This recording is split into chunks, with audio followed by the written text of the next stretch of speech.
Fala, investibulandos, sejam bastante bem-vindos. Eu sou o professor Sérgio Campos, professor de Redação e Língua Portuguesa aqui do Évora Colégio de Cursos. Espero que você seja bastante acolhido aqui e que essa revisão te ajude bastante para essa prova da UniOeste, prova que vai acontecer no dia 17 de dezembro de 2023.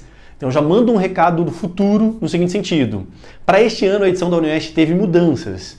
Sim, houve mudanças. A prova deste ano, tá, que vai acontecer em dezembro de 2023, com relação à última prova, mudou o número de questões, haverá mais questões e o tempo vai permanecer o mesmo. Foi muito interessante, tá, queridos? A UniOeste, além de ser uma baita universidade, e nesse perfil perfeito, universidade pública, gratuita e de muita qualidade, eles têm uma coisa muito interessante que é a transparência e a predisposição em receber alunos e em receber acadêmicos. Para vocês terem uma ideia, o Évora é aqui de Campo Grande, capital de Mato Grosso do Sul, e a UniOeste, que fica com a matriz em Cascavel, e tem os seus campos em Toledo, Foz do Iguaçu, enfim. Eles vieram para cá para fazer a divulgação do vestibular da universidade, e foi muito interessante que aqui, o diretor de vestibular, se eu não me engano, Renan, ele comentou com os alunos que assim, o ano passado, para o número de questões e tempo, muitos alunos terminavam a prova mais cedo. Então, o que eles fizeram? Mantiveram o tempo e aumentaram o número de questões. Enfim, para essa edição você vai ter diferença de mudança com relação ao que foi o ano passado. E em redação, qual vai ser a diferença? O que a UniOeste fazia, por exemplo? Ela colocava em edital 3 gêneros textuais. Desses 3 gêneros que constavam em edital, 2 estariam no dia da prova. Para esses 2 você escolhia um só. Ou seja, havia uma dinâmica de textos e uma possibilidade de você vir a escolher. Então, de novo, podia ter lá comentário crítico, carta e artigo de opinião. Desses 3 gêneros em edital, 2 cairiam. Aí, por exemplo, o que caiu na última edição? Carta e artigo de opinião. E aí, sobre os 2, você escolheria um. Para este ano, tá? E o que o diretor da UniOeste falou aqui para os alunos presencialmente no Colégio Évora?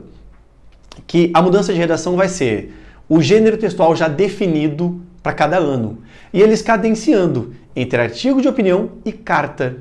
Para este ano, dezembro de 2023, vai ser artigo de opinião. Para outro ano vai ser carta, depois outro ano artigo de opinião, depois carta. Basicamente vai ser essa toada. E agora eu começo a ficar com medo, que eu tô com medo de ter confundido. Se é carta ou comentário crítico, tá?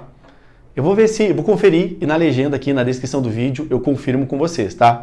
Mas enfim, no momento que eu tô gravando eu não consigo lembrar. Mas para não ficar na dúvida, dá uma lida aí na legenda que tem para vocês se vai ser artigo de opinião cadenciado com comentário crítico ou carta. Acho que é carta, mas no meu achismo é melhor você conferir depois de eu avaliar com certeza. Eu quero mostrar para vocês, basicamente, já que esse ano é sabido que vai ser artigo de opinião, o que é o artigo de opinião e a importância desse tipo de revisão, que é extremamente fundamental para você vestibulando, é você entender o perfil da universidade. Então, por exemplo, aqui no canal do Évora, vocês percebem que existem muitas revisões de UFGD e UFMS. Por exemplo, a Federal da Grande do Dourados, Federal de Mato Grosso do Sul. A dissertação é diferente. Você tem competências na UFGD que são diferentes das competências da dissertação da UFMS. Então é muito importante vocês perceberem perfil. Por quê? Professor, artigo de opinião, Unicamp costuma pedir artigo de opinião. Professor, a UEM, a Estadual de Maringá, também a Paraná, ali, ó, também pede artigo de opinião. São perfis diferentes. São características diferentes. Propostas de tema que são diferentes também. E é isso que eu vou mostrar para vocês na aula de hoje. Qual que é o perfil da UniOeste? E aí, além disso, eu vou mostrar para vocês um artigo de opinião que tirou nota máxima na UniOeste. Numa cartilha dos alunos, tá, que fizeram no campus de Francisco Beltrão, um acadêmico de medicina que tirou 60, tá? O artigo de opinião é de 0 a 60, esse menino tirou 60. E eu vou mostrar para vocês esse artigo de opinião para vocês terem um exemplo concreto da teoria que vocês vão visualizar aqui. Então bora comigo, prestem atenção. Primeira coisa, se você é um aluno que está habituado a produzir dissertação, por exemplo, dissertação de Enem, de Unesp, UFMS, UFGD, Unemate, porque está em qual sentido? Dissertação de 30 linhas. Se você está habituado com isso, a UniOeste vai te ajudar bastante. Porque você pega uma Estadual de Maringá, por exemplo, uma Unicentro, são 17, 22 linhas. Você tem vestibulares que reduzem esse número de linhas. E a UniOeste basicamente tem 30 linhas. Isso vai beneficiar, vai ajudar o aluno que está acostumado com esse modelo de dissertação, tá? E eu quero mostrar para vocês. A dissertação, o artigo de opinião é de 30 linhas. E essa notícia é boa porque a estrutura do artigo de opinião é uma estrutura idêntica à dissertação. E a estrutura que eu estou dizendo, tá, queridos, é na sequência de parágrafos. Porque você vai ter naquela coisa da dissertação. Você vai ter um parágrafo de introdução, 2 ou 3 parágrafos de desenvolvimento, e você vai ter a conclusão. E você vai ter a conclusão. Baseado nisso, o que acontece? Isso vai te facilitar muito, tá? Introdução, desenvolvimento e conclusão. Basicamente, o que você vai fazer na sua introdução? Você vai apresentar o tema e você vai apresentar a sua tese, ou seja, o seu posicionamento, a sua linha de raciocínio, a sua posição frente àquele tema colocado. Olha que interessante que eu estou falando para vocês, tá? Que é muito importante vocês saberem perfil do vestibular. A Unicamp, geralmente, quando ela coloca artigo de opinião, ela coloca um tema com pergunta. A UniOeste, muitas faculdades no Paraná, muitos vestibulares também, colocam, quando tem artigo de opinião, uma pergunta. Porque, via de regra, uma característica do artigo de opinião, tá? Um perfil, uma característica do artigo de opinião, é que ele vai pegar um tema atual. Por exemplo, se é uma crônica, a crônica pode pegar um tema conceitual, atemporal, do passado, enfim. O artigo de opinião, via de regra, é do momento, é de agora. E esse artigo de opinião, ele pode ser polêmico. Na maioria das vezes, são temas polêmicos. Todavia, na UniOeste, quando cobrou artigo de opinião, não foram temas polêmicos. Foram temas tecnicamente simples. Enfim, por que eu estou falando para vocês? A tese seria o seu posicionamento. O que você pensa sobre o tema que foi apresentado? Então, tese é sua opinião, o seu posicionamento frente ao tema que foi apresentado a você. Então, introdução simples, tema e posicionamento, tá? O seu desenvolvimento, obviamente, é a sustentação. É você justificar, é a justificativa, a tese. Se você está acostumado com a dissertação de 30 linhas, o que é muito habitual? Fazer 2 parágrafos de desenvolvimento. Então você vai ter o desenvolvimento 1 e desenvolvimento 2. E via de regra, o que você fizer no desenvolvimento 1 e desenvolvimento 2 tem de ser argumentos que vão justificar o seu posicionamento. Cuidado para não entrar em contradição. Então, por exemplo, se tem uma pergunta... O tema da UniOeste, queridos, até agora não foi pergunta. Então, assim, não vou colocar isso para vocês. Mas, via de regra, o que você apresenta ali como tese, os aspectos positivos e negativos da inteligência artificial na medicina. Então, desenvolvimento 1, aspectos positivos, desenvolvimento 2, aspectos negativos. Então, de novo, é justificar o que você apresenta como posicionamento inicial. E a conclusão, muito simples. Você retoma o tema, retomar o tema e retomar sua tese. Você retoma o tema e reafirma o seu posicionamento. Mais uma vez, você que está habituado com dissertação não vai ter dificuldades porque vai ser bastante simples, tá? Agora, uma coisa interessante. O artigo de opinião, ele é um texto que valida muito tranquilamente você utilizar a primeira pessoa. Todavia, se você utilizar a terceira pessoa, não tem problema. Então, tecnicamente, artigo de opinião é a opinião de alguém. Interessante, tá, querido, que a dissertação ela só existe para finalidades didáticas, tá? Você nunca vai ver num jornal, numa revista, na internet, olha, a dissertação de alguém. A dissertação ela tem um viés estudantil, escolar. Então, vocês agora querem entrar na universidade, tem uma dissertação. Você vai sair da universidade, vai ter a sua dissertação, a sua tese de TCC. Você vai entrar para um doutorado, você vai ter a sua dissertação de doutorado, ou seja, são textos de viés pedagógico. Não são textos de utilidade social. O artigo de opinião, por exemplo, ele é um texto de utilidade social. Você lê o artigo de opinião porque, tecnicamente, é uma autoridade no assunto que está falando sobre aquele tema polêmico. Nós temos no Brasil um problema muito grande, né, que, a depender do tema da atualidade, o brasileiro ele se torna perito, né? Então, problemas políticos. Você vê que o brasileiro, assim, tem ótimas opiniões políticas, né? Já leu o que sobre política? Não preciso ler, não preciso ler. Aí você vê vários brasileiros entendendo de política sem ler. Aí, de repente, a vacinação. Aí, de repente, os brasileiros viram sommelier de redação, de vacinação, e sabem tudo, questionam pesquisas médicas. Aí tá tendo problema ali na faixa de Gaza, Palestina e Israel, aí você vê que o brasileiro se torna especialista nesse assunto, enfim. A internet, infelizmente, ela traz aspectos positivos e possibilita que pessoas sem conhecimento do assunto falem sobre. Mas, quando você fala um artigo de opinião, ele é um texto que vai ser divulgado numa revista, num jornal, e necessariamente se busca uma autoridade no assunto. Quando se pede para você um artigo de opinião, vai ser colocada um contexto, uma situação, um problema em que você se apresente como alguém que seja uma autoridade naquele assunto. E o que essa autoridade sobre o assunto falaria? E tudo isso que eu estou falando para vocês é para quê? Para mostrar que a primeira pessoa é válida. Porque quando eu escrevo um artigo de opinião, é a minha opinião sobre o assunto. Então, por exemplo, eu sou professor, dou aula há 20 anos. Então, de repente, sobre educação, eu poderia falar, ó, professor, vai ter uma reforma no ensino médio, o que o senhor acha? Legal. De repente, assim, eu posso achar, porque eu tenho uma experiência numa região, numa cidade do Brasil, no específico. Sobre aquele meu recorte, eu posso falar sobre educação. Então, mais uma vez, o artigo de opinião, ele admite a primeira pessoa, todavia não é uma exigência. Se você fizer em terceira pessoa, tá tranquilo. Outra característica é a questão da persuasão, e a persuasão não no sentido de você convencer a pessoa a pensar como você pensa, mas é literalmente aquela questão de justificar. Então, por exemplo, tá? Vou pegar um exemplo absurdo, só para vocês entenderem a lógica de persuasão. Ampliação do porte de arma no Brasil, ampliação da posse de arma no Brasil. Mais brasileiros poderem possuir, ter a posse de armas no Brasil.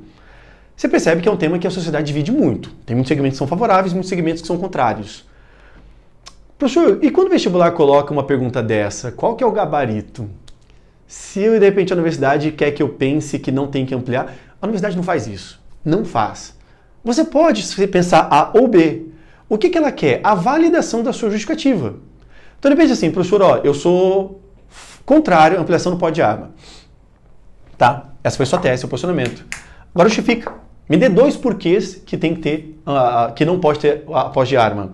Aí, de repente, você fala que o Brasil tem uma cultura muito violenta, não existe uma cultura de armamento, depende de como é nos Estados Unidos, até mesmo no Paraguai, que você tem uma liberação de armas já secular, histórica, que a população não tem problemas de mortes fúteis. Agora, no Brasil, isso poderia potencializar, porque não temos uma educação, pessoas que matam por briga no trânsito, enfim. É uma linha de raciocínio. E a banca vai falar, olha, o que ele está falando faz sentido. De repente você fala assim, professor, eu sou favorável à ampliação da posse de arma. Por quê? Professor, o Estado não é onipresente. E numa situação em que eu preciso defender a minha casa, por exemplo, na violabilidade da minha casa, violaram a minha casa, invadiram a minha casa, eu não tenho tempo hábil para acionar o Estado vir me defender. Então a impossibilidade de presença do Estado, ainda mais no Brasil, em que o poder público é muito falho na segurança pública, é válido que as pessoas tenham posse de arma. Olha, a sua legislação faz sentido. O que não pode, tá, queridos, é falar que você é contra a posse de arma, por quê? Porque as pessoas têm que amar umas às outras. Olha, eu até penso como você, mas essa justificativa não foi legal, você vai perder ponto. Ó, tem que ter ampliação da posse de arma, por quê? Porque o negócio é o seguinte, é resolver na bala. Se você falar isso, infelizmente, você vai perder ponto. Então o que se avalia não é o seu posicionamento, mas é a sua capacidade de argumentação. É você mostrar que o que você pensa tem fundamento, tem coerência. Vocês estão entendendo? Persuadir não é necessariamente você convencer o outro a pensar como você pensa, mas é embasar o que você colocou como posicionamento. E como eu disse para vocês, o tema apresenta uma situação problema que você tem que se adequar a essa situação problema. A principal adequação que você precisa ter é na questão linguística, na questão da linguagem. Que você vai ter uma linguagem que vai ser mais formal ou mais informal. Vamos na prática? Me ajuda aqui. Tema da UniOeste de 2021. Quando ela colocava 2 hipóteses temáticas, você tinha que escolher. 2021, quando teve o tema, produziu um artigo de opinião para ser publicado em jornal online paranaense sobre o tema. Perceba que a contextualização é muito simples. Jornal online paranaense. Aí olha só, ciência versus anticiência na sociedade contemporânea. Ciência versus anticiência na sociedade contemporânea. Você tinha apenas 2 textos de um parágrafo. E aí vamos lá. A pandemia e a anticiência, o negacionismo no poder. 2 pequenos textos, ou seja, não contem muito com os textos de apoio da UniOeste. A UniOeste não tem aquele perfil de vestibular que os textos de apoio vão te embasar com muitas informações, dados, contextos. Isso não acontece. Os textos de apoio são curtos, tá? Como foi o caso aqui, de se você tem um parágrafo. Então, de novo, a gente está falando de 2021. A vacinação no Brasil começou em janeiro de 2021. Ou seja, era um tema que era muito polêmico à época e foi colocado. Ciência versus anticiência na sociedade contemporânea. Numa outra edição, a UniOeste cobrou este tema aqui. Participação das mulheres na política brasileira. Participação das mulheres na política brasileira. Foi ali, nós tivemos em 2022, um período de eleições presidenciais, governamentais, de deputados, e em que pese tenha crescido o número de mulheres na política, ainda assim é um número baixo de mulheres com representatividade política. Olha o contexto que foi apresentado para você. É um artigo de opinião para ser publicado no jornal online UOL, abordando o tema.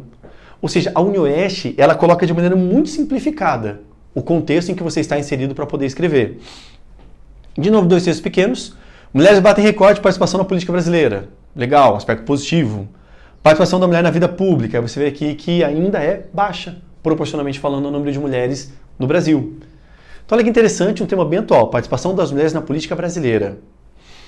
E o que eu quero mostrar para vocês, e a redação nota máxima, é o artigo de opinião nota máxima que nós vamos trabalhar para você ter um exemplo concreto, é essa daqui, que foi do tema sobre o futuro do trabalho, dilema entre o homem e a máquina. Futuro do trabalho, dilema entre o homem e a máquina. Acompanhe comigo. Era um artigo de opinião para ser publicado no site Canaltech, abordando a temática. Então, caramba, via de regra são textos online, né? Textos digitais. E aí você tinha que falar sobre o futuro do trabalho, dilema entre o homem e a máquina. Aí eu vou ler com vocês, foi só um texto, tá? Não foi que aqui 2 textos de um parágrafo só. Foi um texto só. Aí veja aqui esse texto do Gilberto Minari, em que ele falava o seguinte: o objetivo da indústria é remover a mão de obra humana da economia. A frase é do CEO da empresa robótica Amitec, David Zapico, durante uma entrevista sobre substituição de trabalhadores de carne e osso por máquinas especializadas diante da escassez de profissionais qualificados. Ou seja, frase muito pesada. O objetivo da indústria é tirar os humanos da economia. Executivos de companhias como Hormel, Foods, Corp e Domino's Pizza também compartilham o mesmo pensamento. Segundo eles, as empresas estão investindo em robôs e sistemas de automação para reduzir custos trabalhistas e por causa da baixa oferta de operários dispostos a realizar tarefas menos rentáveis.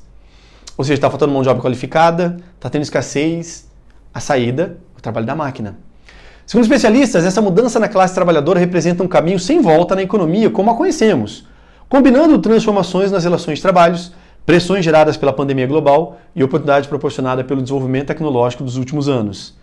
A substituição de trabalhadores braçais por máquinas avançadas é apenas o primeiro passo para um futuro em que o serviço pesado e o mal remunerado será feito por robôs operários. Esse progresso inevitável traz consigo dilemas éticos e humanitários sobre qual será o destino das pessoas com pouca escolaridade. Então, um tema basicamente um tanto quanto apocalíptico. Queridos, este decorrer de 2023, vários vestibulares trouxeram temas sobre inteligência artificial. Vários. A Unemat, a UFGD, a FGV, vários vestibulares trouxeram, e esse medo apocalíptico, né? O que vai ser de nós, seres humanos, com esse crescimento da inteligência artificial? E o foco aqui, o futuro do trabalho, dilema entre homem e máquina. Acompanhe comigo. Inicialmente, eu quero que vocês visualizem a estrutura. Esqueci de falar para vocês, é importantíssimo, tá? Título é obrigatório. É tão importante que eu vou anotar, tá, queridos? Título é obrigatório. Título não é uma opção, título é obrigatório. No artigo de opinião, título é obrigatório. Aí acompanhe comigo. Você pode ou não pular linha. Pular linha é uma opção sua. Todavia, uma linha para você colocar o título é obrigatório. Aqui o que não foi legal, tá, queridos, que eu vou conversar com vocês, é que geralmente o título tem que ficar centralizado. Esse aluno talvez ele tenha tentado e não conseguiu. Visualizem, tá, que redações nota máxima não são redações impecáveis, tá, que não tem nenhum tipo de erro. São redações que têm erros toleráveis para o processo humano da coisa. Você tem vestibulandos ali de 18, 20, 24 anos de idade, que estão muito, muito nervosos. Então existem, e a redação trabalha muito manual. Então existe uma humanização das bancas de entender que erros leves não podem prejudicar que o aluno tire nota máxima. Visualizem introdução, desenvolvimento 1, desenvolvimento 2 e conclusão. O padrão estrutural é idêntico da dissertação. Então essa é uma parte que facilita muito. Agora acompanhe comigo a introdução, o que foi feito, em que se espera tema e o posicionamento. Olha só. A preocupação crescente com a substituição do homem pela máquina e como nos beneficiarmos disso. Legal ter utilizado a primeira pessoa, tá? Veja aqui. A Revolução Industrial deu início ao processo de substituição do homem pela máquina com o desenvolvimento do tear mecânico que, por ser mais produtivo que um artesão, levou à ruptura da cadeia produtiva vigente, gerando desemprego e busca por novas funções de trabalho. Esse fenômeno persistiu e se intensificou na contemporaneidade, gerando preocupação na sociedade a respeito da sobrevivência de seus empregos no futuro próximo. Nesse cenário, inevitável, devemos nos preparar para lidar com as consequências negativas, como o aumento da informalidade de trabalho, ao melhorar o acesso à educação, para que os trabalhadores possam ingressar em empregos melhor remunerados. Olha que interessante, queridos. Melhor remunerados, gramaticalmente está errado. Verbos que terminam no particípio a do ido, tá errado falar melhor, ocorre até mais bem. Eu não concordo, não. Porque, por exemplo, queridos, o seu projeto foi melhor elaborado ou o seu projeto foi o mais bem elaborado? O melhor elaborado. Não, é o mais bem elaborado. Olha, essa sede ela foi bem ela foi a mais bem estruturada. Ou essa sede foi a melhor estruturada? Foi a mais bem estruturada. Essa é a forma correta. O aluno errou aqui. E, queridos, olha o tanto de rasura. Visualizem que a UniOeste ela não é espartana com erros de rasura. Tá? Razoável se o corpo todo estiver bom, tá? Se o artigo de opinião como todo estiver bom. Começou com uma citação histórica, coisa que você faria numa dissertação, né? Buscou a Revolução Industrial, perceba que são períodos curtos, abordou o tema e basicamente essa substituição e o benefício disso. E basicamente aqui a tese, tá? A linha de raciocínio, preparar para lidar com as consequências negativas desse aumento do trabalho informal e como o acesso da educação pode ajudar nesses empregos que seriam mais bem remunerados. Visualizem que essa apresentação ele vai bater no desenvolvimento. Conceito de desenvolvimento 1. Em face de crises econômicas, como a de 2014, muitos trabalhadores tiveram seus salários reduzidos ou foram demitidos, sendo obrigados a realizar trabalhos informais para se manterem, levando à queda da qualidade de vida devido a jornadas extensas e mal remuneradas. Nesse contexto, a busca de empresas pela substituição do trabalho humano em principalmente tarefas braçais e mal remuneradas, como apontado no texto de Gustavo Minari, resulta no desemprego da população mais vulnerável socialmente, que já possui baixa remuneração e qualidade de vida. Com isso, ao ingressar em trabalhos informais, os quais são instáveis e sem garantias trabalhistas, tais indivíduos podem entrar em situação de fome e miséria. Coisa interessante, ele dialogou com o texto do Gustavo Minari. Ou seja, a UniOeste permite esse diálogo com o texto de apoio. Então, muito legal, tá? Ele ter feito essa citação aqui e não ser motivo para diminuir. De repente, assim, professor, na hora da prova eu fiquei com dúvida, peguei uma informação do texto de apoio, quantos pontos eu vou perder? Você não perde.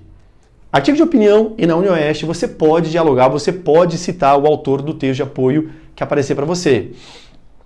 E basicamente ele está falando aqui em desenvolvimento, o que ele bateu na introdução, dos trabalhos informais, da informalidade do trabalho. Então, o que ele falou ali na introdução, ele está batendo no desenvolvimento. Desenvolvimento 2, olha que interessante, que agora vai ser aquela parte específica que ele fala do acesso à educação. Por conta desse possível futuro, considero, uso da primeira pessoa, considero essencial melhorar o acesso à escolaridade e à educação formal na sociedade civil, de modo que futuros trabalhadores tenham a oportunidade de ingressarem em serviços formais bem remunerados e com jornadas fixas de trabalho. Nessas circunstâncias, percebam, tá, queridos? Percebam, desculpe interromper. É o raciocínio dele. É o que ele está pensando. Ele está deixando claro o posicionamento dele. Considerou. Então, olha só. Melhorar o acesso à educação vai fazer com que haja profissionais mais qualificados e mais bem remunerados. Aí veja lá, nessas circunstâncias, a população mais vulnerável terá melhor qualidade de vida e estabilidade financeira, fazendo com que a substituição do homem pela máquina em trabalhos pesados e mal remunerados seja positiva economicamente pelo aumento da produtividade e, ao mesmo tempo, não cause graves problemas sociais. Essa situação é retratada no livro fictício Eu, Robô, no qual a mineração espacial de planetas, que causava doenças e desgaste físico aos homens, foi substituída por robôs e apenas a sua gestão e manutenção é feita pelos humanos. Embora fictício, esse cenário demonstra como tal substituição pode ser positiva para a sociedade quando aliada à melhoria da escolaridade. Outra característica da dissertação que você pode usar no artigo de opinião, citação. Agora toma muito cuidado, tá, queridos? Eu tenho visto muito nas redações dos últimos anos os alunos pegarem tema lá sobre, sei lá, dignidade de pessoas com deficiência. Aí o filme, acho que é um Extraordinário, que tem uma pessoa com deficiência, que ele tem uma deformidade no rosto. Extraordinário, né? A produção confirmou Extraordinário. Aí assim, o filme Extraordinário fala de uma pessoa com deficiência e que sofre preconceito. Isso significa que isso não é validado como citação. O que é a citação? Você cita, explica e assimila para o tema. Só lembrar de um filme que fala sobre aquele assunto não resolve. Só lembrar de um livro que faz aquela temática não resolve. Olha o que ele fez. Eu, Robô. Aí ele vai explicar que na obra a exploração de planetas estava fazendo mal aos homens. Ou seja, os homens só faziam a gestão, quem executava eram os robôs. Essa questão harmônica de você trabalhar a educação, qualificar as pessoas e integrar humanos com máquina. Olha que ideia genial. E isso daqui, tá, queridos, é resultado, obviamente, de planejamento textual. O aluno pensar o texto dele antes de escrever. E veja aqui a conclusão. Portanto, Reitero, primeira pessoa, que precisamos nos preparar para a crescente substituição do serviço humano em trabalhos pesados e mal remunerados por robôs. Ou seja, a linha de raciocínio dele, esses trabalhos mal remunerados pesados podem ser substituídos por robôs. Foi isso que ele defendeu e justificou muito bem. Considerando como esse fenômeno agrava o número de desempregados e de trabalhos informais, devemos estimular o pleno emprego formal para tais indivíduos, através do aumento de acesso à escolaridade e à educação. Dessa forma, criamos oportunidades para que os trabalhadores possam ingressar em empregos melhor remunerados, estáveis e que resultem em boa qualidade de vida para a população e a economia é beneficiada pelas máquinas. Foi o que ele falou no título, como nos beneficiarmos disso. Incrível artigo de opinião, fruto do casamento de estrutura com planejamento de sequência argumentativa. Está aqui então a minha contribuição para você que vai fazer a prova da UniOeste no dia 17 de dezembro. Assim como eu e outros professores, esperamos ter ajudado vocês nessa prova e queremos desejar um excelente vestibular para vocês. Ótima prova de UniOeste, sucesso para vocês, um abraço imenso. Tchau, tchau.